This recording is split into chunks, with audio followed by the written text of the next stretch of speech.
Hello students, welcome to commerce classes. In the last video lecture, we have understood the procedure for special transactions. अगर कोई special purpose की transactions हैं, special activity के लिए, special purpose के लिए, कुछ receipts हैं, कुछ payments हैं, तो हम उन्हें कैसे deal करते हैं? Those who haven't seen that lecture, you can go to the previous lecture in the series. आप जब भी मेरे अकाउंट को सब्सक्राइब करेंगे you can see the whole playlist. तो इस वीडियो से पिछले वाले वीडियो में आपको स्पेशल ट्रांजैक्शंस के लिए लिंक मिलेगा. आप उस पिछले वीडियो को चेक कर सकते हैं. Just go through that, you will be understanding the procedure समझ आ जाएगा. इस वीडियो में हम एग्जाम्पल्स कर रहे हैं. Number 1 is given is the information about rotary club. Contribution received from the members on account of annual dinner for the year 2018-19, मतलब current year 19 में खत्म हो रहा है, 50,000. So you have received 50,000 rupees for annual dinner. Expenses paid for annual dinner 2018-19, 30,000. Rent paid for the hall taken for annual dinner 10,000. ये हैं आपके amounts.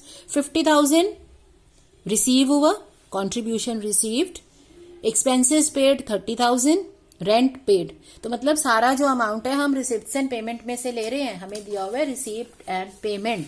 हमें हमेशा इनको एडजस्ट करना पड़ेगा बेस के लिए अगर कोई इंफॉर्मेशन दे रखी है.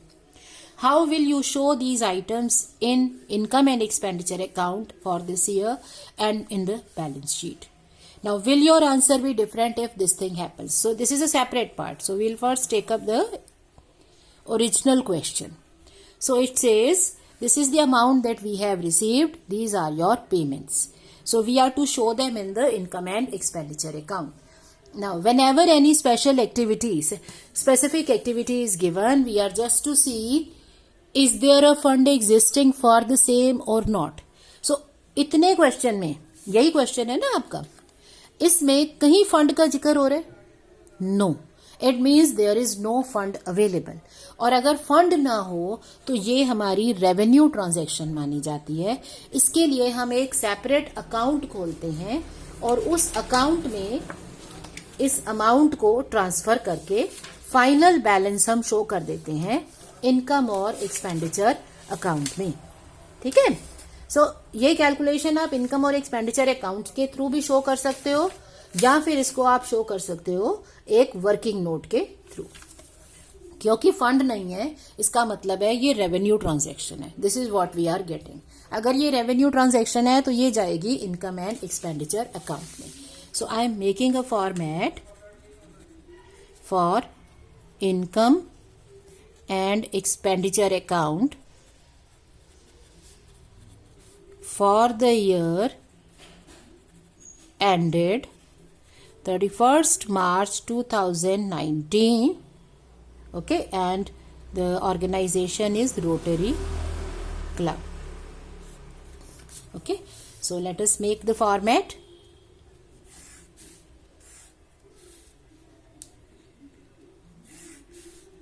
This account has two sides. It's a T-shaped account. Now rather than making a separate statement or account for the same, this is income side, amounts in rupees, this is expenditure side. So I can simply value that where should this come और मैं यही calculation कर दूंगी. Okay. So amount received है 50,000, ये receipt है. Payments है 30,000 and 10,000. सो ये दोनों पेमेंट्स हैं विच मीन्स कि 50,000 रिसीव हुआ on account of annual dinner and 40,000 मैंने पे कर दिया. सो मेरे पास क्या बचेगा? इनकम बचेगी या एक्सपेंडिचर रहेगा? इनकम ज्यादा है, एक्सपेंडिचर इसमें से कट भी कर दूंगी तो मुझे इनकम ही बचेगी. Right. So what will I right here? यहां मैं लिखूंगी इन द इनकम साइड क्योंकि मुझे पता है ये इनकम में आना है. I will write here bye annual dinner account receipts payments. So receipts हो गई 50,000 की, पेमेंट हो गई आपकी 40,000 की, यहाँ आप ब्रैकेट में लिख सकते हो 30,000 प्लस 10,000, सो बच गया 10,000. Okay, so this is how it will be shown. Suppose इसमें एक्सपेंडिचर जो है रेंट ऑफ हॉल 10,000 की जगह होता सपोज 30,000. सो मेरे पास कितना आ जाता है, expenses 30,000 for dinner plus for hall 30,000, total हो गया 60,000. सो अब आप सोचो, you have received 50,000, you have paid 60,000. आपने पेमेंट ज्यादा किए तो आपका एक्सपेंडिचर बच गया 10,000. जो एक्सेस बचा वो एक्सपेंडिचर का है. सो उस केस में वो यहां आएगा. I will be writing here to annual dinner account, receipts 50,000, payments 60,000. So 10,000 जो डिफरेंस है वो यहां लिखेंगे. I hope this is clear to you. So this will come in the income and expenditure account, and in this case nothing will appear in balance sheet. Right. Second चीज जो हमें ध्यान रखनी है हमेशा अमाउंट्स के ट्रांसफर करते हुए कि मुझे एडजस्ट करना होता है बेस चेंज करने के लिए. बट क्योंकि यहां हमारे क्वेश्चन में, इस क्वेश्चन में यहां तक कोई इंफॉर्मेशन ही नहीं थी, तो मैं बेस चेंज भी करूंगी तो भी मेरी पेमेंट और एक्सपेंसेस सेम रहने वाले हैं. राइट. सो ये एज इट इज आ गए. Second case, will your answer be different if the contribution by some members 8,000 rupees is outstanding. मतलब अगर कुछ मेंबर्स ने अभी कंट्रीब्यूशन नहीं दिया तो ये 8,000 किसका पार्ट है? Just consider it here. You have three things here: contribution, expenses, rent of the hall. So contribution outstanding है ना, इसका मतलब ये contribution का part है. So 50,000 में 8,000 इसका हमें अभी मिलना है. So हमें ये दे दिया है outstanding at the end. क्योंकि ये एंड में आउटस्टैंडिंग है, इट मीन्स ये अमाउंट हमारा करेंट ईयर को बिलोंग करता है. सो इसे कहाँ ऐड करेंगे? कॉन्ट्रीब्यूशन को कॉन्ट्रीब्यूशन में ऐड कर देंगे. सो हमारा कॉन्ट्रीब्यूशन इनकम में कितना आएगा? 58,000. 50,000 प्लस 8,000 और एक्सपेंसेस हो जाएंगे ये माइनस. ठीक है. सो अब जब मैं इसे इनकम और एक्सपेंडिचर अकाउंट में शो करूंगी,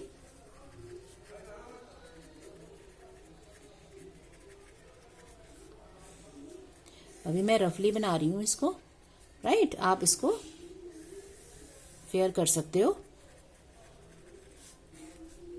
amount, expenditure, amount. This is for the year 2018-19. सो अब जब मैं यहां लिखूंगी बाय एनुअल डिनर अकाउंट, तो रिसिप्ट्स कितनी हो जाएंगी? 50,000 plus outstanding at the end 8,000. तो इनकम हो गई 58,000 लेस एक्सपेंसेस 40,000. एक्सपेंसेस में कोई एडजस्टमेंट नहीं है. सो नेट आ गया 18,000 इनकम. सो अब हमारी इनकम आ गई 18,000 और ये जो 8,000 आउटस्टैंडिंग है ये बैलेंस शीट में एज एन एसेट अपीयर होगा. सो इस केस में जो बैलेंस शीट बनाएंगे उसमें 8,000 एसेट भी आएगा. So this is how we present this information. Now take up the second case. Second case is, बस इसमें ये चीज ध्यान रखनी है कि हमें कैलकुलेशन रफली पहले देख लेनी है. ठीक है. ताकि हमें पता हो कि ये इंफॉर्मेशन किस साइड में आनी है. क्योंकि इसमें आपके पास ऑप्शन है ना, अमाउंट इनकम में भी आ सकता है, एक्सपेंस साइड में भी आ सकता है, डिपेंडिंग अपॉन कि कौन सी चीज ज्यादा है. सो आपको पहले कैलकुलेशन रेडी कर लेनी है. यहां प्रेजेंटेशन होगी सिर्फ. Now consider second case. Rent of the hall taken for annual dinner is outstanding. अब आप सेकेंड केस कर रहे हो, so forget about the first case. अब आप फर्स्ट केस इसमें भूल जाओ. ठीक है. अब हम सेकेंड केस को डील कर रहे हैं. Now if rent is outstanding, तो ये रेंट कौन से अमाउंट को बिलोंग करता है? Just go through the question again. This rent is belonging to, 3 information थी ना. ये कॉन्ट्रीब्यूशन था 50,000, this was expenses and this is rent. So if rent is outstanding for the hall 2,000 rupees, it means it is outstanding from this amount. सो हमने जो rent पे किया 10,000, हमारा outstanding है 2,000 इस ईयर का। सो आउटस्टैंडिंग एट द एंड हमें add करने होते हैं क्योंकि ये अमाउंट इसी ईयर को बिलोंग करता है। सो रफली मेरी कैलकुलेशन कैसे चलेगी, रफली आई विल से, मैं अपना रफ में अपने माइंड में मेकअप कर सकती हूं कि मुझे जो कंट्रीब्यूशन रिसीव हुआ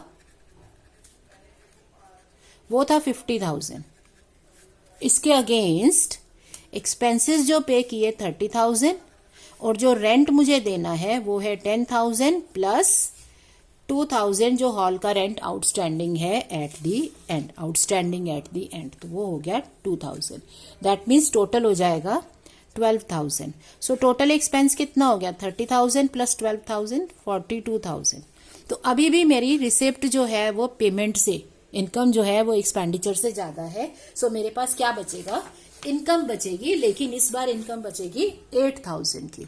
सो अगर मुझे सेम बैलेंस शीट और इनकम एंड एक्सपेंडिचर अकाउंट में इसे शो करना है, तो अब मेरी वर्किंग कैसे होगी, income and expenditure account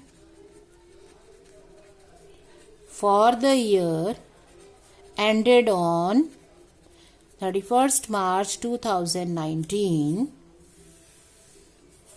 right? So this is how I prepare this account.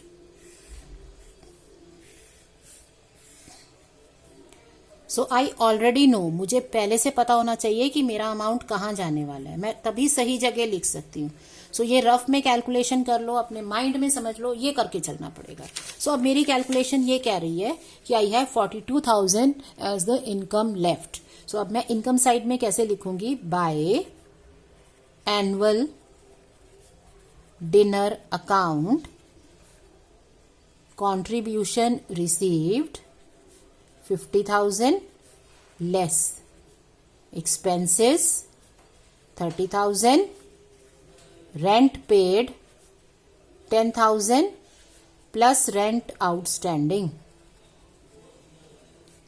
2,000, so 42,000.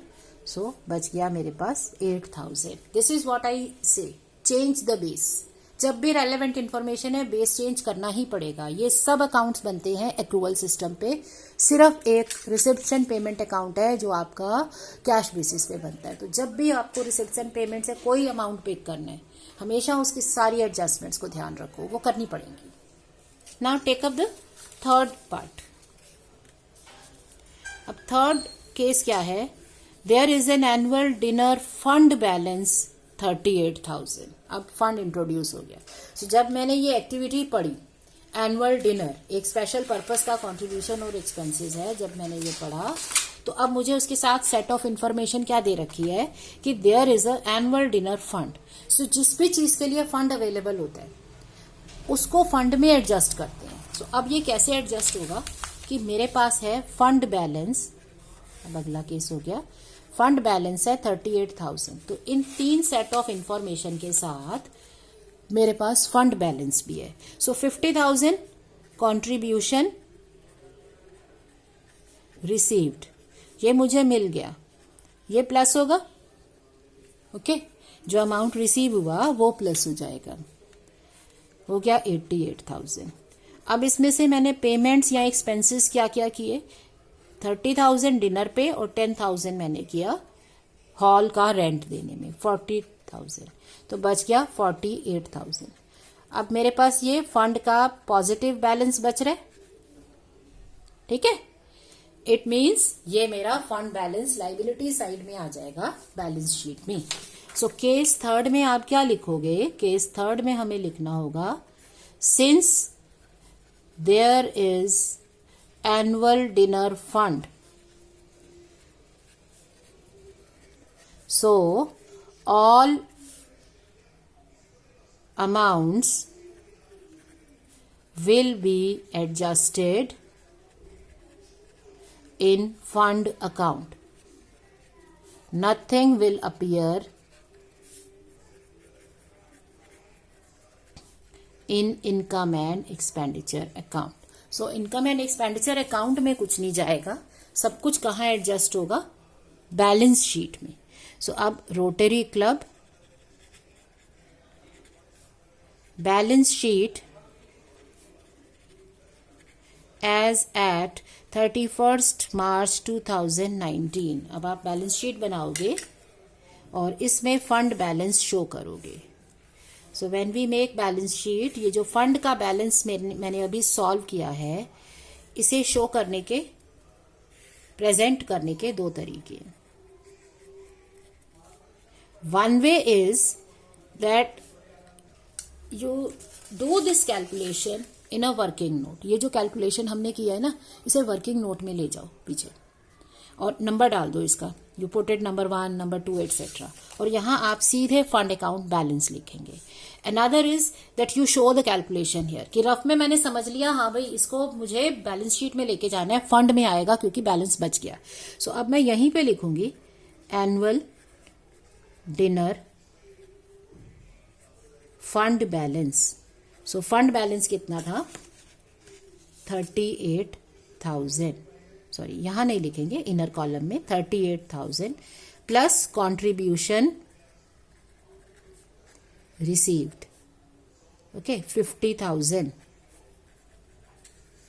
Less payments for dinner expenses 30,000, rent of hall 10,000। So balance कितना बच गया? 48,000। So this is how the fund balance will appear. Clear?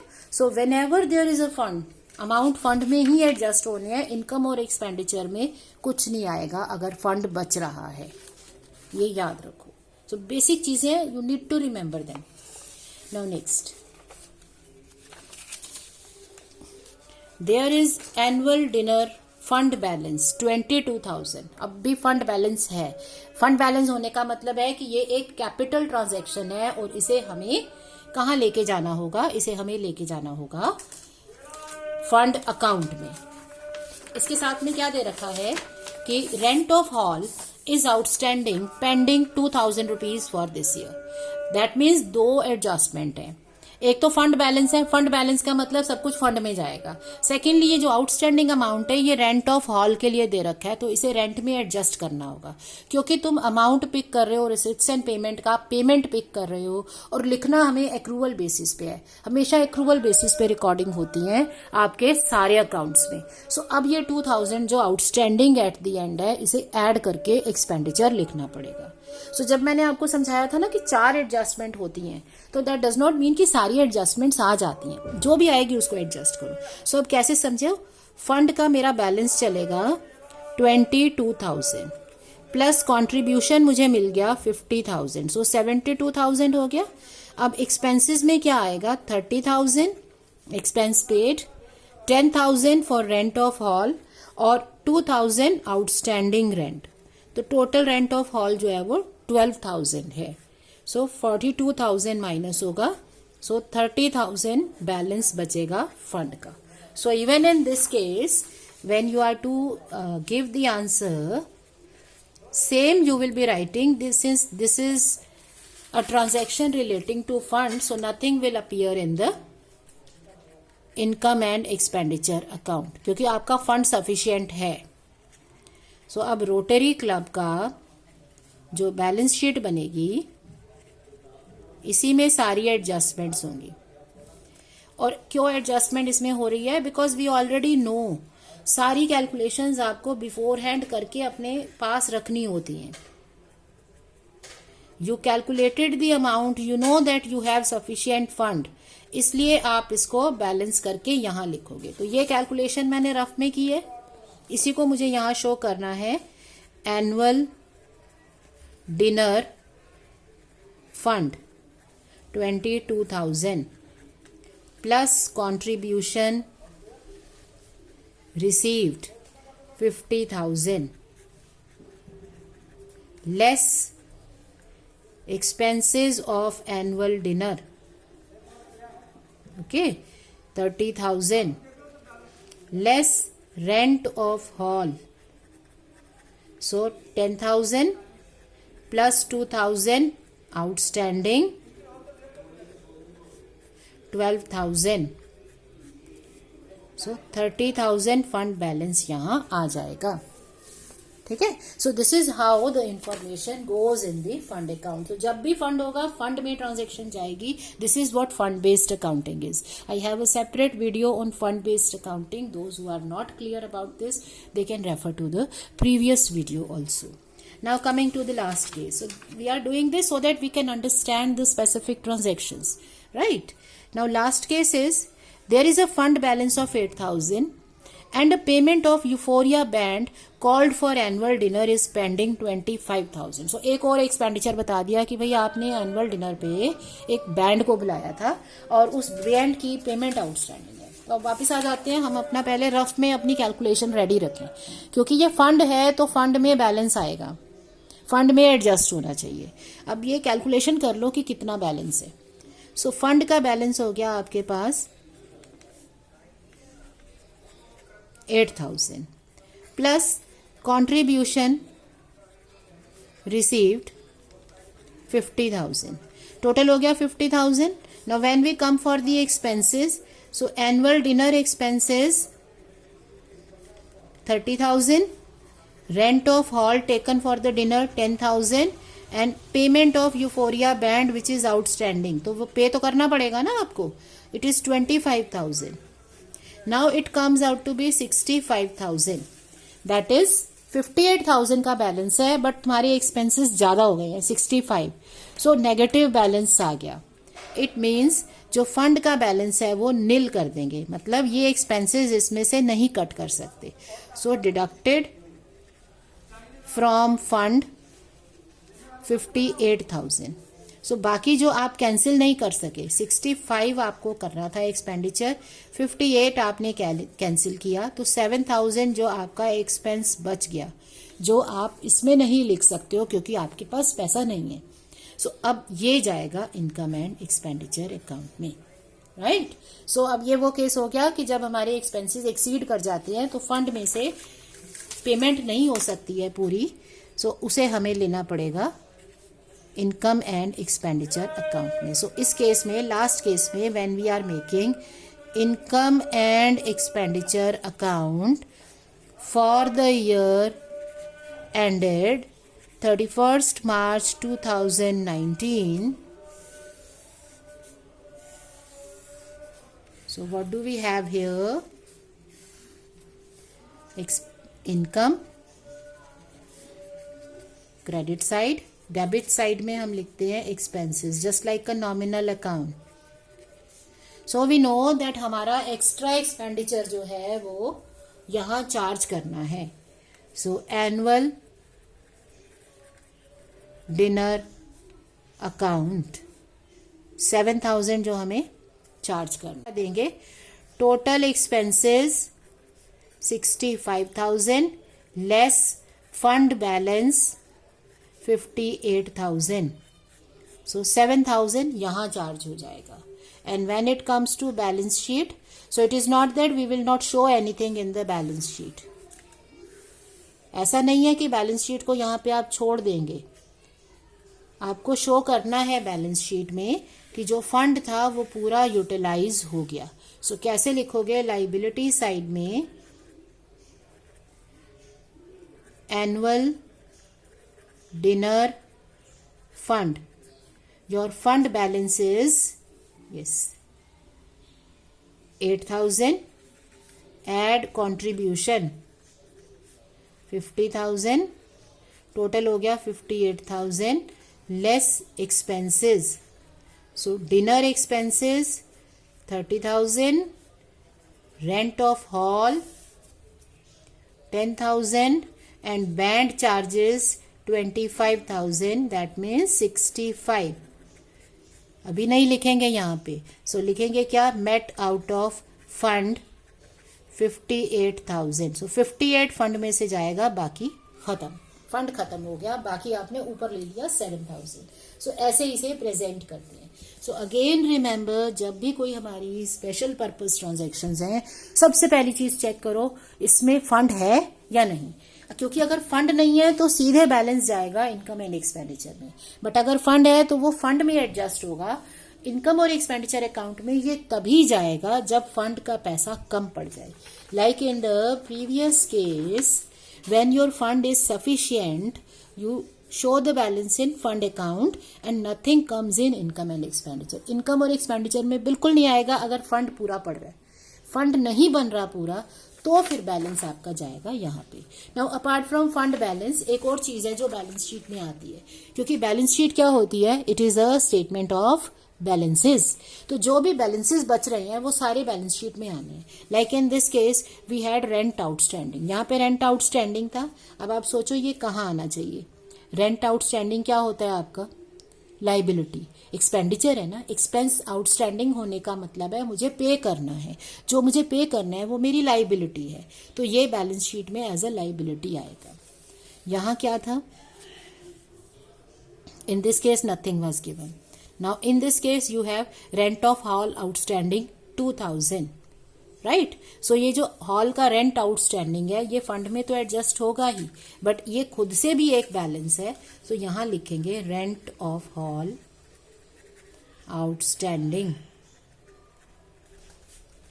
2000. Alright. Similarly इस case में आपके पास क्या है, band expenses, band charges due, वो अलग से आएंगे. तो जो भी आउटस्टैंडिंग्स हैं, जो भी एडवांसेस हैं, वो सारे आपके आने चाहिए, राइट. सो जितने भी आपके आउटस्टैंडिंग अमाउंट्स हैं वो सारे आपको लिखने हैं. Like in this case you have outstanding contribution. So जो कंट्रीब्यूशन आउटस्टैंडिंग है ये मुझे फ्यूचर में मिलना है, तो इसे एसेट में लूंगी. Expenses outstanding, liability, income outstanding, asset. So whenever you have a special purpose transactions, be it receipts or payments, उनको लिखने का, एडजस्ट करने का क्या तरीका है. आप एक चीज चेक करो अपने क्वेश्चन में, फंड है या नहीं. फंड है तो वो कैपिटल ट्रांजैक्शन है, फिर सब कुछ बैलेंस शीट में जाएगा फंड के थ्रू. बट अगर फंड नहीं है तो वो रेवेन्यू ट्रांजैक्शन है, अब वो सीधे इनकम और एक्सपेंडिचर में एडजस्ट होगी. So this is how special purpose transactions are adjusted. I hope this is clear to you. You can practise a few questions, some examples of this from your books. Thank you.